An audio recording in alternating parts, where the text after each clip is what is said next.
My name's Justin McClure, and I'm here today with Will Sloan. And you're listening to the Important Cinema Club. And today we're continuing our month of talking about filmmakers from countries that we've never touched upon, even though we've kind of touched upon Taiwan. Well, we've touched upon it in the sense that there is one China. No, we've touched upon it in the sense that Hong Kong actors and directors, often when they're, I would say, like... slumming. Having difficulty. When they end up in Taiwan, up. yeah. Well, so Taiwan, I guess, is the illegitimate stepbrother of the Hong Kong film industry. The movies are cheaper, the movies are a little dirtier, a little kookier, a little crazier. At least their exploitation movies are, because Taiwan has a dual identity. It also has the Taiwanese New Wave. Yes, which came out in 1982. Your Edward Yang's, your Ho Xiaoshen's, your Simon Lang's. But when it comes to entertainment, it's like they don't have the resources all the time that Hong Kong does, so they push things a little bit further. I was actually reading some articles that, you know, the Taiwanese New Wave was kind of championed because there was a lot of difficulty with Taiwanese having their own national cinema, because Hong Kong films, which were already established, were the ones that were dominating screen space, kind of like how America dominates Canadian screen space. You know, it's interesting because the Hong Kong exploitation movies, or Hong Kong popular cinema, I should say, generally they're a higher class of movie than the Taiwanese action movies, but Taiwan has a thriving art cinema in a way that Hong Kong doesn't really.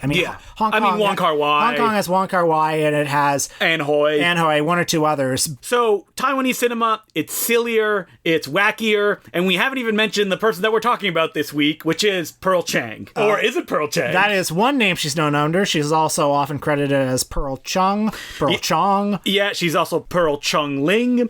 I think the Chinese name is Chan Ling, but she's never really been credited as that in any of her movies. And Pearl Chang, most famously known for Wolf Devil Woman, is the only one to my knowledge who, in a Chinese language, pure entertainment sense, has written, directed, starred, produced in her own films. I can't think of anybody else. She doesn't have a Wikipedia page. No, she doesn't. We don't really know what the right name to call her is. Well, Pearl Chang is probably not the right way to call her, because the Pearl first name only appears on the copies that were put out by IFD, the International Finance Development Company, which is run by our favorite Godfrey Ho. Well, yeah, Godfrey Ho and Joseph Lai. If you are a longtime listener to the podcast, you will know that the dynamic duo of Ho and Lai are best known for having bought a bunch of other people's movies, shooting, 20 minutes of ninja footage, splicing that footage into the movies, and it doesn't matter if those movies are dramas, action movies, comedies. They put ninja in it, and then they just put it out on the market.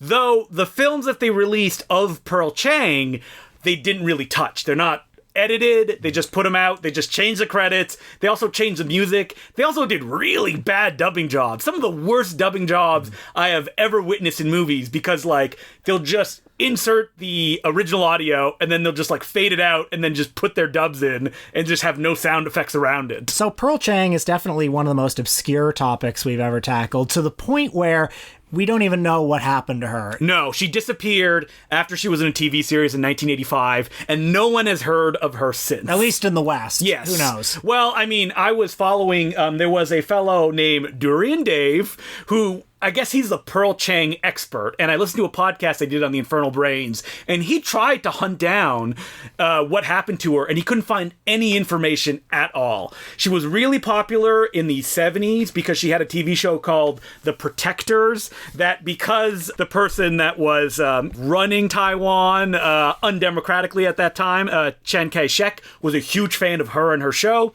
they forced the show to play 7 days a week for 90 minutes a day. Right, so the show ran from 1974 to 5, and 256 episodes were produced in that time. Insanity. 90 minutes a day. And it was like a wuxia show, so like a swords play show, like having fights, mystical adventures. If anyone has this show somewhere... I haven't seen any episodes anywhere. I would love to see what it looks like. Supposedly, if you go to Taiwan, and if you ask somebody about her, they may not know, but if you hum the theme song, people are like, yeah, I know that, because that's how popular it was. It was like the #1 show while it was playing. A year after it went off the year, she made her first film called Armed Escort in 1976. As I said, a spin-off of the show. So like on the show, she's a swordsman with magical abilities. That movie was not successful, but she continued to make other films with the producer of the show throughout the 70s. And where we pick up with her is in the early 80s when she became a writer-director. Her auteur period, if you will. And it should be pointed out that even before she started directing films, she actually created a film company called Friend Limited Company, and she actually produced films. Like, she was working her way up to directing and being able to star and to write. And of course, right from the get-go, when she started making films, she was labeled as difficult and that, like, people shouldn't work with her because she said, I don't want to make this film because it's not going to be good, and I want to focus on like more prestige projects. If she's known for anything, at least in the West, it's probably two things. One, she is in the movie Fantasy Mission Force with Jackie Chan. Nobody says they know her from that, but people have probably seen her from that movie and not realized it. And she is in that movie, I think, Jackie Chan's partner. Yes, yeah. The few times that Jackie Chan shows up, he's with her. Fantasy Mission Force, by the way, is the movie that Jackie Chan made in Taiwan because he owed a favor to Jimmy Wang Yu, who was a triad who helped get him out of a contract. I feel like Pearl Chang is probably in that movie for also I owe people favor reasons. Jimmy Wang Yu has made several movies over the years that have big stars in them who all owed him a favor, probably for triad reasons. So that's Fantasy Mission Force, and it's a delight. And it's probably like the quintessential Taiwanese exploitation. Yeah, I think it is the ultimate Taiwanese film. Right. And the other thing that Pearl Chang is known for, if at all, is Wolf Devil Woman. Yes, also known as Wolf and Queen, also known as, of course, because it was a Godfrey Ho thing, Wolf and Ninja. Right. So this is from 1982, and it opens extremely abruptly with a man on a cross, and there's a violent voodoo ritual happening. And the man gets stabbed, and instead of like blood spraying out like you'd expect, it's like animated blood, like cell animated blood that shoots out of him. So that happens, and then it cuts to this snowy wilderness somewhere. And by the way, this is another reason why I'm interested in Taiwanese film, because the landscapes are different than they are in the Hong Kong kung fu movies. Like, if you've seen a lot of Hong Kong kung fu movies, you've seen the same backdrop so many times. You've seen the same carpet if you watch a lot of Shaw Brothers movies. So here it's like, whoa, there's snow? Yeah. You can see this in Asia? Whoa, there's snow and it's not Millionaires Express? This is crazy. So there's a couple who are trying desperately to transport their baby away, and the couple is killed by evil forces. Yeah, a man in a demon mask. A Halloweenish demon mask, if you will. So the baby is left to survive in the wilderness, and the baby is raised by wolves. And we then cut to her as a full-grown adult. There's a wandering master and his dopey sidekick who are, just exploring the wilderness, and they come upon the Wolf Devil Woman, played by Pearl Chang. And even though she's been raised by wolves, what that basically means is she can't speak, but she can do a lot of other things, like ride a horse and, like vicious martial arts. And we learn that because she swallowed a magic pearl at some point, when she gets angry like the Hulk, her hair turns white, and she's a bride of some sort, perhaps a bride with white hair. Yes, if you're a Hong Kong film fan, this is based on the same story. So the master and his sidekick take her in, do a bit of a Pygmalion treatment on her, to the point where she's a somewhat functioning member of society. And she then decides to take revenge on the evil forces who killed her parents. And the evil forces are the devil, or the Blue Devil. Yeah, the Blue Devil. So revenge is a theme through all of the films that Pearl Chang directed. A lot of them have the same story. Yeah, they're all like wuxia pictures. So it's like someone's been wrong, someone learns a skill, usually Pearl Chang, and then she takes revenge on the people that wronged her. So, and in all three of the ones I've seen, it was her parents died. Yes. The easiest thing to make a dramatic incident about.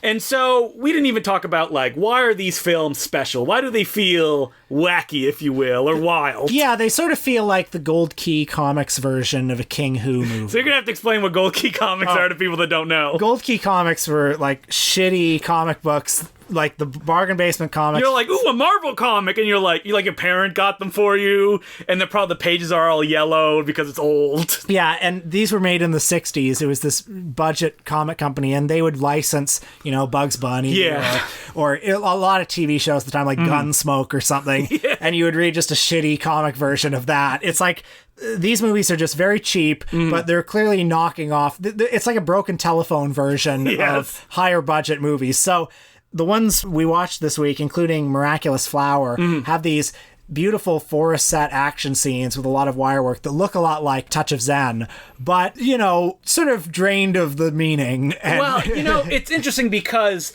watching all the films she directed and then watching some of the films she starred in that she wasn't behind the camera, she has a very particular style to her filmmaking that's, like, very odd, especially even me as, like, a Hong Kong cinema Flying Swordsman fan. It's, like, super wacky, lots of jump cuts. There's almost kind of a Japanese influence to her fighting. She's not that interested in, like, long, elongated combat. She's interested in, like, the wacky swordplay really fast, and then someone dies. Yeah, and she doesn't really care if you follow the action scenes either. The editing is very jarring and seizure-inducing. Yeah, it'll be like, it'll be like, Walter Murch says you can't have a cut that's shorter than the blink of the eye. Well, Pearl Chang doesn't believe that. And the things that you see in those shortcuts are unbelievable. It's like, whoa! People defying laws of physics, beheadings, Pearl Chang stabbing somebody with her sword and then lifting him up in the air. That's insane. That sort of thing. And, that sounds horrifically violent, and I guess it is, but it's like in a goofy way. It's comic book stuff, yeah.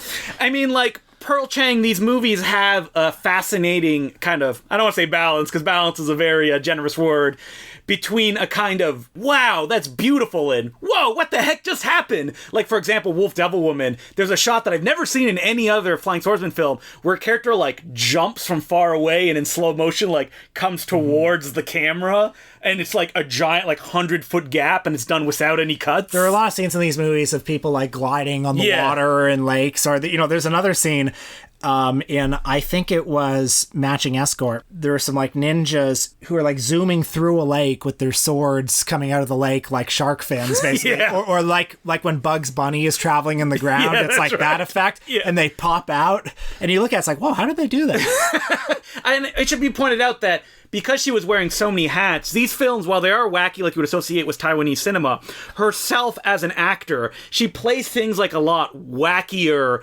as like a woman performer than you usually see in something like King Hu, where in King Hu, the women are very, stoic and they have no emotion. And something like Wolf Devil Woman, she gets to be big and wild. She's quite a Chaplin-esque figure, and not just in the fact that she often plays like a tramp figure or a wandering nomad. You didn't even see type. Dark Lady of Kung Fu, where she literally plays a tramp with a bunch of orphans that follow her. Oh, there you go. But also like Chaplin, she's sort of impish and like, cute. Yeah, playful. A very skilled, like, physical comedian. Yeah. She doesn't have, like, that Bridget Lynn style kind of, I guess, Garbo-esque. Yeah. And so there's, like, photos out there of, like, in the 70s, it was, like, the women of 70s Taiwanese cinema. And you had a very young Bridget Lynn, who at the time was, like, appearing in, like, romances and just kind of weepy dramas. And she was, like, in a very nice dress. And beside her, you had Pearl Chang in, like, puffy, like, pants and a big, like, pirate vest, which is kind of reflects her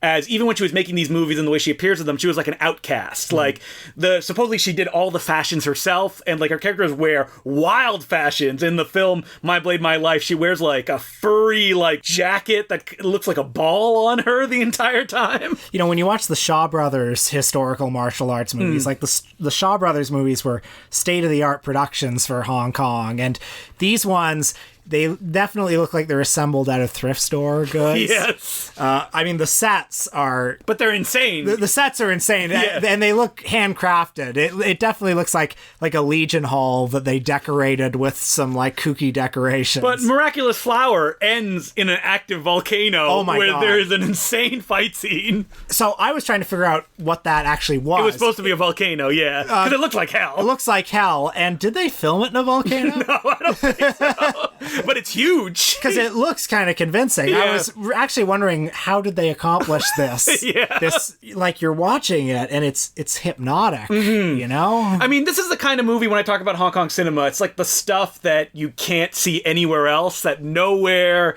in the world were delivering movies like this. And then when you become aware, they're like, oh, Taiwanese cinema is its own branch, and they were trying to do things because they didn't have, like, I don't want to say the skill level, but the precision of something like the Shaw Brothers. They tried to, like, out-wacky them. And that happens a lot, like, in a Hindi cinema.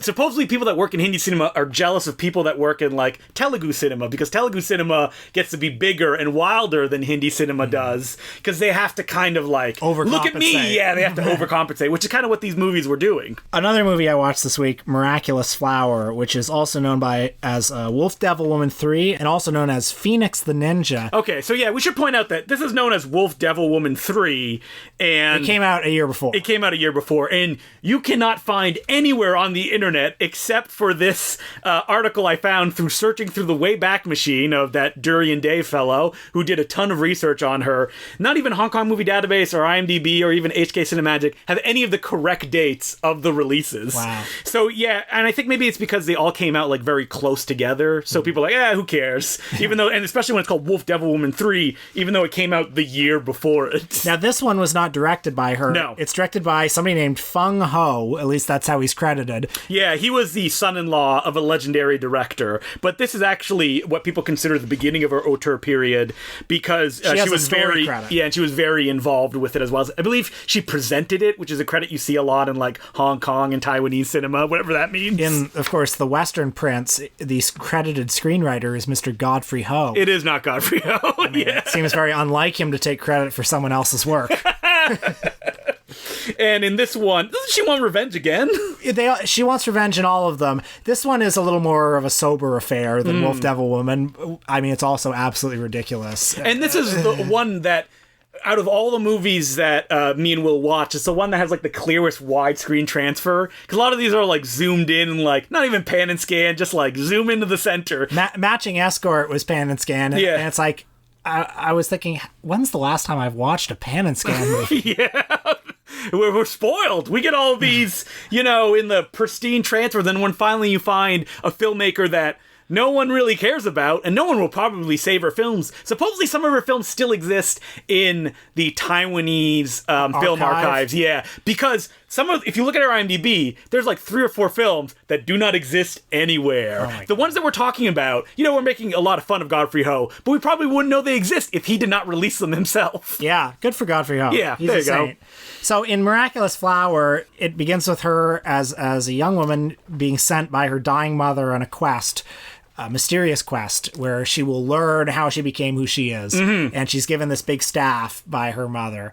And as I said, this is the more sober of her films. This is the one that she also falls down a pit and gets trained by a kung fu wizard. Oh, well, we're getting ahead of ourselves, because first she meets a traveling scholar on the road, and the traveling scholar trains her a little bit. Mm-hmm. But the big key moment is when she gets in a fight with a ninja type on a rope bridge. Yes. And it is a real rope bridge. Yep. And he throws her staff over the bridge, and she's going to kill herself. And then a magical fairy, I think it might be the Happy Fairy. Yeah, the Happy Fairy or something like that in the English dub. She comes out of nowhere, and it's like, don't kill yourself. Well, I'll train you. And she gives her magical abilities. And this is also a recurring thing in Pearl Chang's movies, where there's like a flowering. Mm-hmm. Like in the last act of the movie, she becomes a much more serious warrior figure for the final violent revenge. Which is what happens in this one. And, some of the fights in this one, this is the one that ends in the active volcano. Yeah.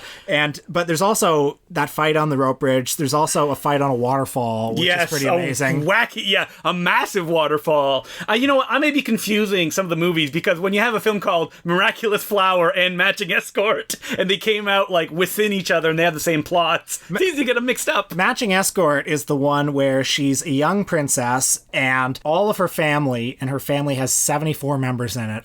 73 of them are killed by a usurper. But she's the 74th. She survives. And so she has to get revenge. Okay. Right. And this is another, oh my God, these movies blurred. I'm having trouble keeping them apart. Yeah, because they're all like big, crazy climaxes, insane wire work. There's some evil force that appears at the end. Ridiculous handcrafted sets, cheap-looking costumes, and music stolen from other movies. Yeah, that's probably a Godfrey Ho thing, I think, because she would sing a lot of the theme songs of her films, and they are not in the English versions of these films. Something I like about Pearl Chang's movies, and something that I'm always looking for in movies, is that I think they have a genuinely dreamlike quality. Yes. The mood is thick. I think I maybe overuse the term dreamlike, but I think it is like one of the great things that movies can offer more than any other art form, to simulate that experience of having a dream. You know, you can find it in sources as different as David Lynch and Lucio Fulci, and you find it here.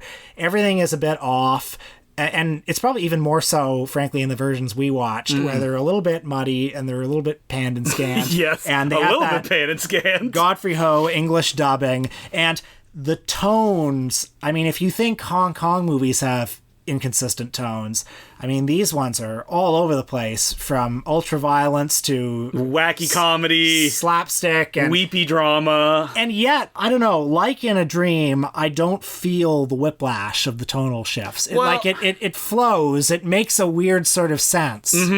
What's interesting about all her films, especially that I watch them all in a row, is that they don't. The reason they're kind of mixing in your brain is I think that as a director and a storyteller, she kind of latched on to this template where, like, sometimes they'll start strong and then they'll kind of slow down in the middle, and then there'll be a crazy climax at the end that you're like, whoa, what's going on? And, you know, like in a dream, everything looks like sort of a representation of what it really looks like. Those historic costumes don't look like real historic costumes. No, they don't. They look like the dream version. But even me and you, who have watched like a lot of like Chin Soo Tung films, like even the wire work, like, doesn't feel like the way we're used to this wire work looking. It's like working in its own rhythm and its own template. That I remember when I first saw Wolf Devil Woman years and years ago, I was like, no thank you. Because it's not like, I felt like it wasn't achieving the goal that I'm like, oh, these guys know how to do it. Right. And it wasn't because I didn't understand that, like, oh, this is how she approaches this material. And also, frankly, I remember the first time I saw Fantasy Mission Force, I was probably laughing at it, right? Yeah, I was probably like, oh, this is one of those so bad it's good movies. Yeah. But not understanding that Chu Yang Ping was giving you everything that you want in a movie. And also, the people who are making these Taiwanese movies know how ridiculous it is. Yes. They're not like serious going, yeah. You know, this is important that we should have them go to a haunted house for 20 minutes. Yeah. So Pearl Chang, as a filmmaker and as a person, I think she's still like an enigma that unless she suddenly comes out of the hiding, and she wouldn't be that old because she was born in like 1955, I think. Yeah. So she could still be around. Supposedly she moved to Canada. So maybe what? she moved to Canada? Okay, listen, anybody listening, sound the alarms. Find her. We need her. Can you imagine that, like, we've gone to like a store somewhere in Chinatown and she's like behind the desk and we just would have no idea. Okay, I'm serious. I want to find her. Yeah. Listeners, if you know who or where Pearl Chang is, let's get her on the podcast. Let's get her on the podcast. I want to interview her. I want to know everything. You know, we talked about this before, that like sometimes you think figures are bigger than they actually are. Like, I thought that Wolf Devil Woman was a movie like that everybody knew in cult circles. I didn't know it a week ago. Yeah, and nope, that's not true. Like Will said earlier, she doesn't even have a Wikipedia page. So, well, let's change that. Yeah, that's right. Let's change it because, again, I don't know anybody who starred, wrote, directed, and produced the films that they were in the late 70s and 80s. Like, it doesn't even exist now. I can't think of any Hong Kong filmmakers doing that. I mean, Hong Kong doesn't really make movies anymore, other than Anne Hui. And also, can you name a woman action star who is also, you know, the total filmmaker? No, I can't. So there you go. I mean, if people are really excited about Pearl Chang, keep an eye on your computer in December for maybe an announcement from a certain Blu-ray label. Excellent. Okay, wait, speaking of Blu-ray labels. Oh, yeah, we've got a big announcement.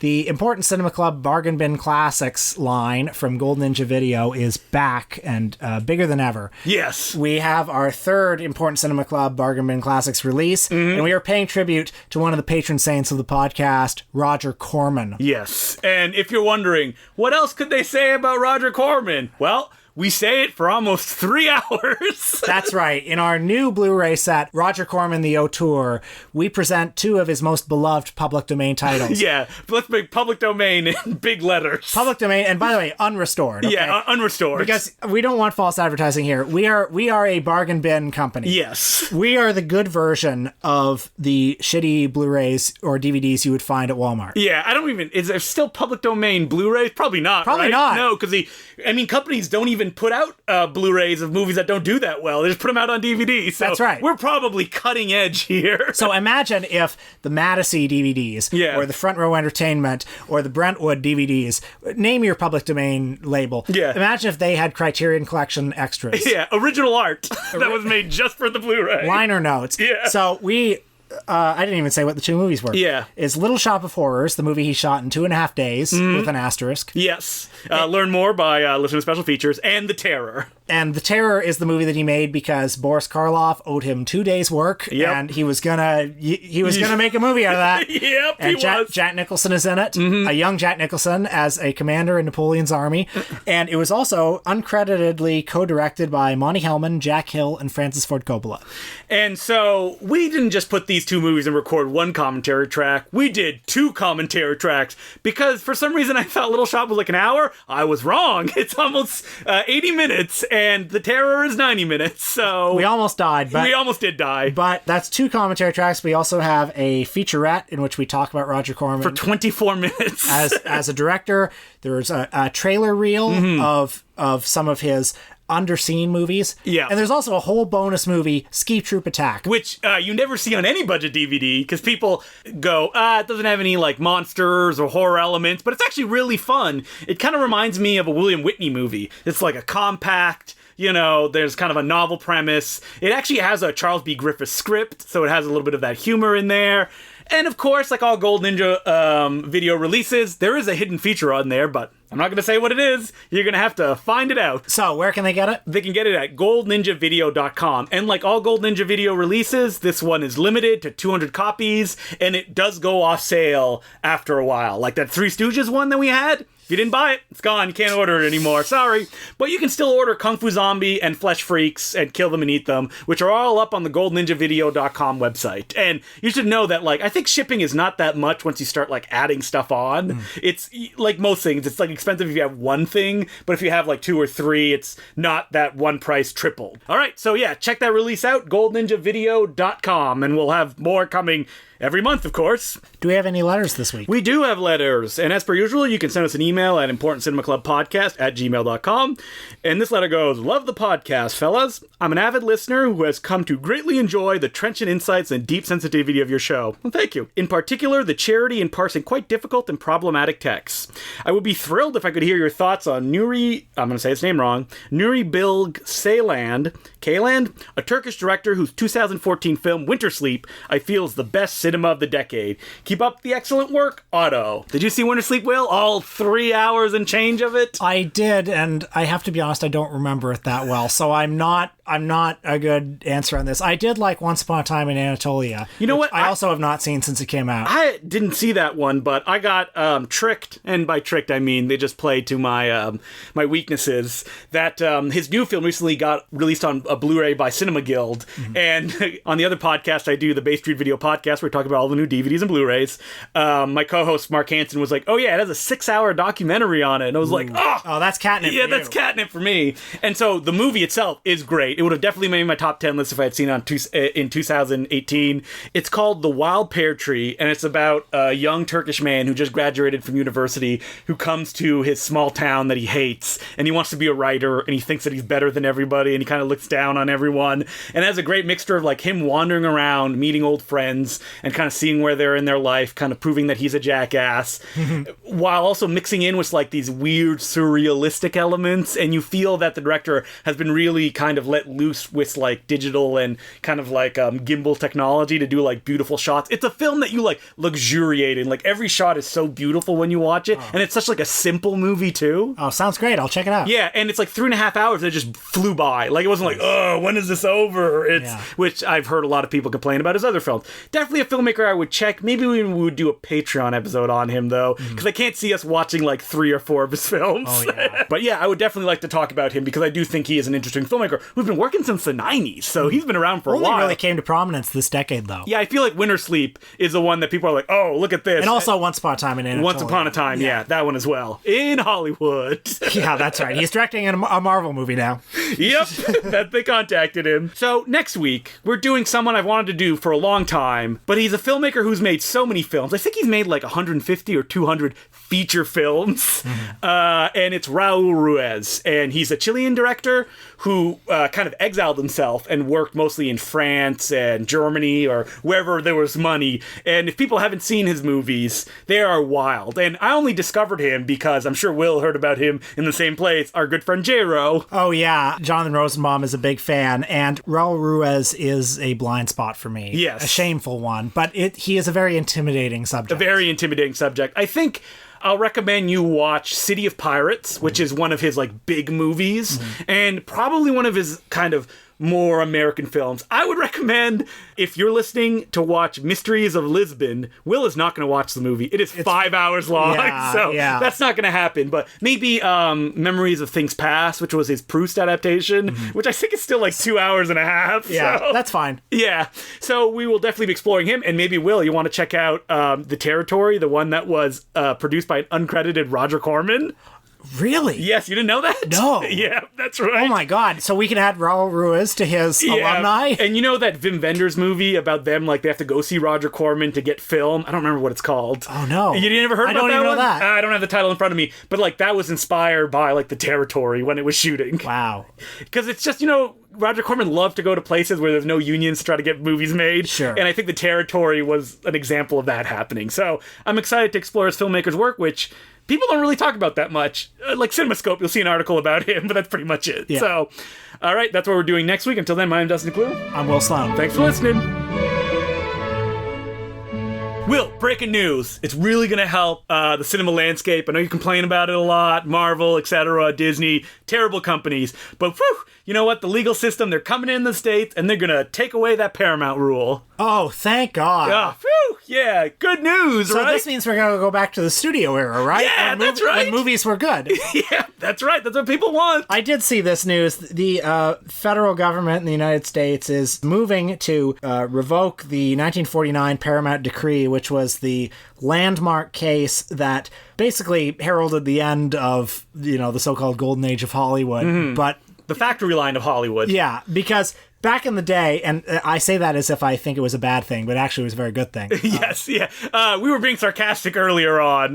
We'll get into why it's bad. Very bad. I mean, don't get me wrong. The golden age of Hollywood was great, but what's not great is companies owning the theaters. Is monopolies. Yes. So, yeah, movie studios used to own movie theaters, and they could block book their movies, and it was not a hospitable landscape for independent film. And so, after that Supreme Court ruling, I mean, would there have been an American International Pictures? No. Would there have been a John Cassavetes? I mean, I don't know. No, probably not, because you couldn't, because the studios would own the theaters, and if it's not a film made by their studio, they wouldn't play it at their theater. So, yeah, the Justice... The Department of Justice.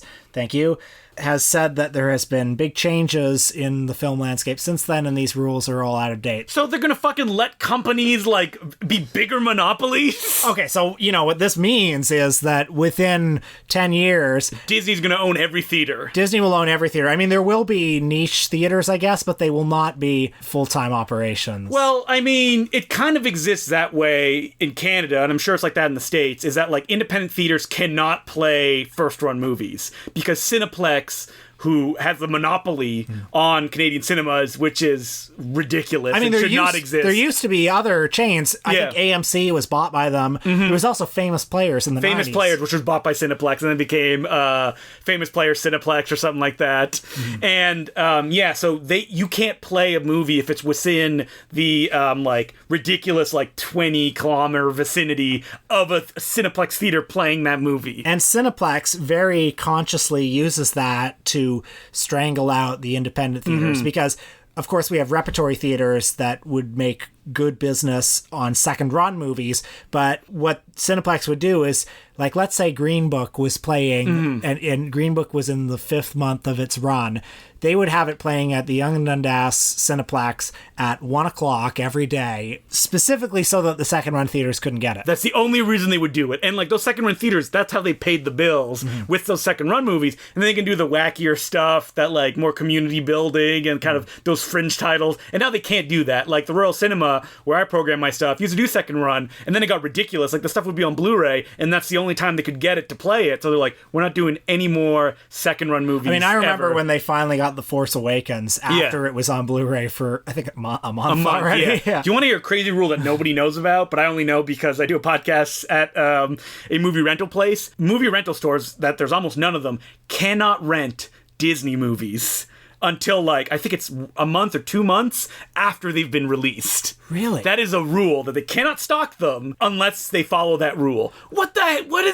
Okay, now how does that work? Because video stores started, the legalities of video stores was that if you bought a video, if the store bought the video, they could do whatever they want with it. Yes. So they could rent it out. But originally, there was no sell-through market, so they would have to spend $100 for that tape, right? So I think the studios thought that they were covered at that point, but instead Disney wants to strangle the few dollars a video store would make by renting out a title instead of just allowing them to do it. There's not that many video rental stores. How is this a rule? Right. So anyway, Disney is buying up all of these studios and archives.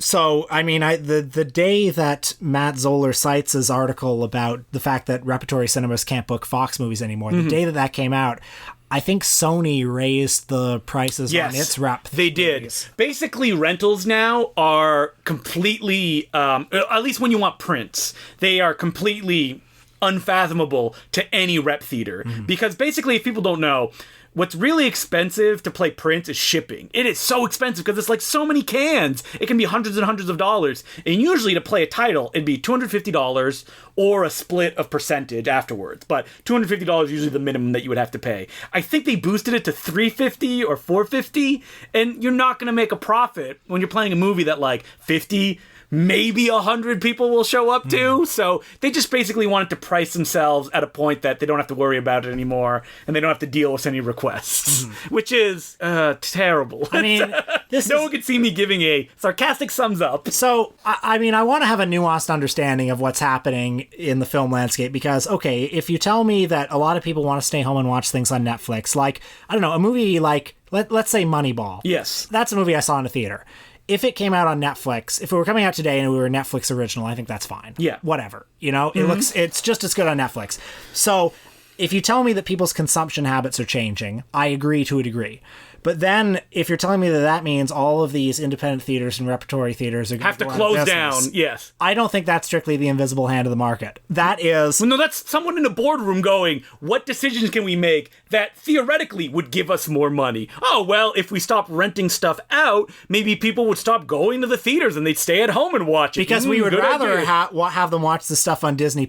Yes. We don't want them going out to this little community center. Yes, exactly. That's what they would rather have people do. I mean, we've talked about this before, that Disney do not rent their movies, period, to theaters. So they might as well open a Disney theater because nobody can play them. So I mean, I think that's what's going to happen. That is going to be what's going to happen. Within It'll be 10 awful. Years, every city is going to have one movie theater, and it's going to be a big entertainment complex, and it's going to play Avengers and Star Wars movies on loop, and everything else is going to go streaming in some capacity. You know what would be good if, and it probably never happened, I posted this article a few weeks ago on Twitter that South Korea is like very strict about like monopolies coming in and like dominating screens, like rules that like American films can only have this much percentage. And thanks to those rules, Endgame was beaten by a South Korean film overall at the box office. What was it, Parasite? No, it was a film called Extreme Job, which is very good, but, you know, no one has heard about it. I mean, that's awesome. That is amazing. Yeah. And can you imagine if Canada, like, every time Canada, I think I wrote about this in the Important Cinema Club Journal, that, like, every time they've tried to impose a rule, the people are like, we promise to put, like, a tax on movies, and then they go in a room and they come back in really nice suits, and they're like, maybe we'll make it voluntary. You know, the fact that these companies, and specifically Disney, want to push these independent theaters out of business, I don't know, it's sad to me because, I mean, first of all, I know how much fun some of these movies can be with a communal experience. Yeah. I know everybody brings up, like, Die Hard and Home Alone at Christmas, but, like, those things really are fun for people. And they at are Christmas. important for people as well. Yeah, and, like, it's great to have community experiences because, you know, we're increasingly atomized and our opportunities for communal experiences like that are fewer. There are fewer, you know, communal spaces. We're being encouraged to stay home in our little entertainment pods. And at the same time, they want us to, like, talk on Twitter and stuff like that, which is I mean, it is communal, but it's also, like, the illusion of a communal experience. Yeah. Like, I would not love movies as much as I do if I hadn't been able to go experience them with a crowd. And I do think it's a shame that some of those Disney movies and some of those movies Disney owns just never play. I mean, I don't give a shit about Star Wars, but I'm sure lots of people would have a lot of fun watching A New Hope in theaters. Yeah. I mean, we can't watch Deep Impact in theaters because it's owned by Disney. No, not Deep Impact. Deep Rising. Right. I mean, Stephen Sommers film. And I know that, you know, Disney is very canny and they, you know, they Aren't you rich enough? Don't you guys have enough money? Well, you know, wouldn't it be great if more kids could experience, I don't know, Pinocchio or something for the first time in a movie theater? Yeah, it would. It's just a shame. It's not going to happen.